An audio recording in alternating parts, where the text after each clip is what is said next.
to this, there's a couple of things I wanted to mention, given that we talked a little bit about Imam ibn Taymiyyah, Imam al-Ash'ari. There's, unfortunately, here's a qaida that I'm going to give you that you should just always keep in mind. Just as a realization of how people become.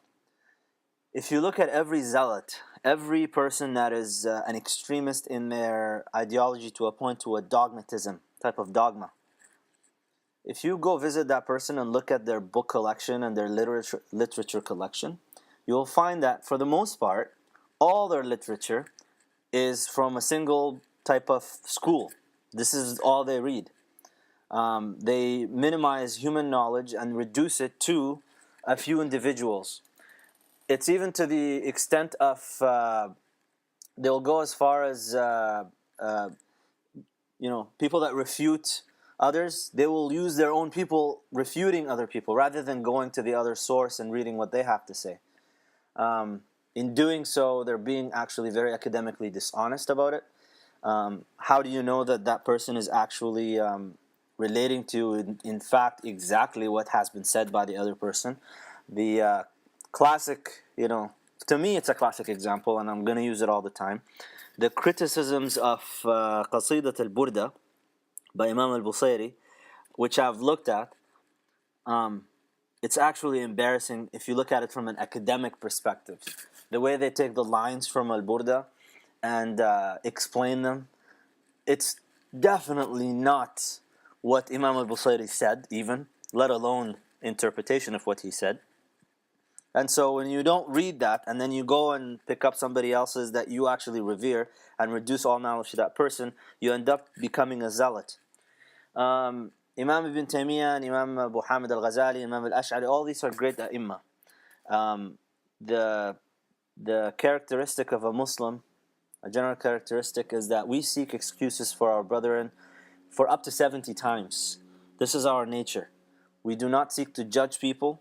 These are great ai''imah that had particular ijtihadat that, some scholars have disagreed with. In some cases, most scholars have disagreed with certain ijtihadat. That's okay.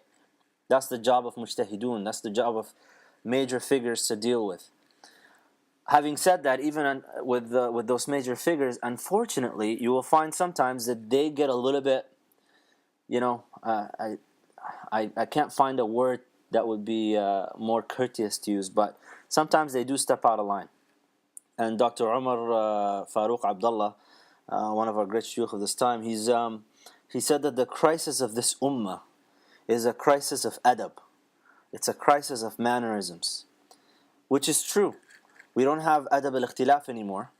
We don't have we don't disagree with each other without being disagreeable. We make it personal. We start insulting each other. We start calling names. And then we even start discrediting the scholarship of any scholar, the knowledge that he's gotten. Like Ibn Taymiyyah rahimahullah, as I mentioned before, and I'll continue to say this. And I'm not saying it to get Salafis to like me or whatever. I'm saying it because it's the truth. Imam Ibn Taymiyyah was a bahr. He's an ocean. But unfortunately, all the other scholars are oceans. Every ocean sometimes can wash up some cadavers on the shore. Imam Ibn Taymiyyah did have some things that the scholars, not myself, have disagreed with. And that's okay. He's not perfect. He wasn't a prophet. He's Shaykh al-Islam, but he's not Nabiyul Islam. Just like there are many Shuyukh of Islam. That does not grant anyone the right or the privilege even or anything to say things about Imam Ibn Taymiyyah that are unbecoming. And I don't care who it is. I don't like it, I don't agree with it, and I don't accept it. If you look at, and I'll tell you how zealotry can become and get you to an extreme. If you pick up the Al-Fatawa al-Hadithiyah by Ibn Hajar al-Haytami, one of the great Shafi'i scholars, he's asked about Imam Ibn Taymiyyah, and he says in his response, Ibn Taymiyyah, Abdun khadalahu Allah. And he even calls him a heretic and pushes him, he goes a little bit to an extreme with the criticism of Imam Ibn Taymiyyah. That's not, you can pick up things that people have said and discuss the content. Let's talk about that statement. Let's talk about that particular philosophical approach to things. But Leave the people out of it. You know, he's a Muslim, he's from Ahlul Qibla, he's a Sunni Muslim, one of the greatest Hanbali scholars. There is no need to start getting into name-calling games. And this is just, I'm just trying to bring people together here. It's not about making Salafis like me, or, you know, at the same time I'm going to praise Imam Abu Hamid al-Ghazali, but, you know, he will have some things that scholars have taken a little bit of issue with. That's okay. That's the nature of Islam. We don't follow an individual, we follow a tradition. And the tradition is being served by many individuals. And individuals that step out a little bit with maverick opinions, they can be accepted if they're built on sound basis. And if they're not, we just reject it. And that's okay. Made a mistake, it's fine. Let's just move on. So that's what I wanted to say about that. You'll find yourself, as you read more and you explore more, like it's not a problem to have the Fatawa of Ibn Taymiyyah sitting right next to Ihya Ulum ad-Din of Imam Mohamed al-Ghazali, sitting next to, and you know, this might get some people going a little bit, he said this, Futuhat al-Makkiyah for Ibn Arabi. Everybody has something good to say. Now, before you get into all of these things, you should have somebody that you're referring back to, that you can go back to and ask questions. Because at the time that these books were written, there wasn't Microsoft Word, and there wasn't electronic copies that they could keep and send out, and printing presses and things. So it's known that sometimes these A'imma have had things inserted into their writings that they did not write. So you need people that are familiar with their books and their works to tell you that, yeah, this is true, this is not, they might have stepped out a little bit here, watch out for this statement, so that you can have somebody to tell you.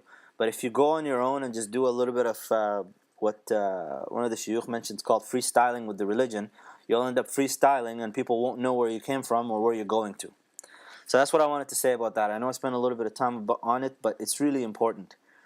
Do not have negative opinions of your fellow Muslims, especially of the scholars. I don't like it when people start talking about the intentions of people.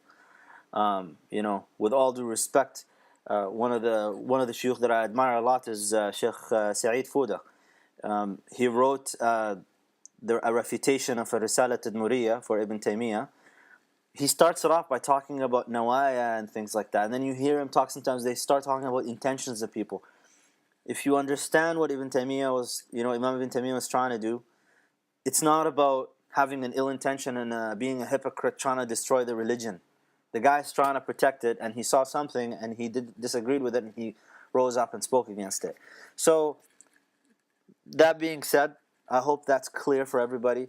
There's no need to insult anyone. Great scholars, and remember all the time, عسى أن تحقرن عبدا عسى أن يكون لله وليا.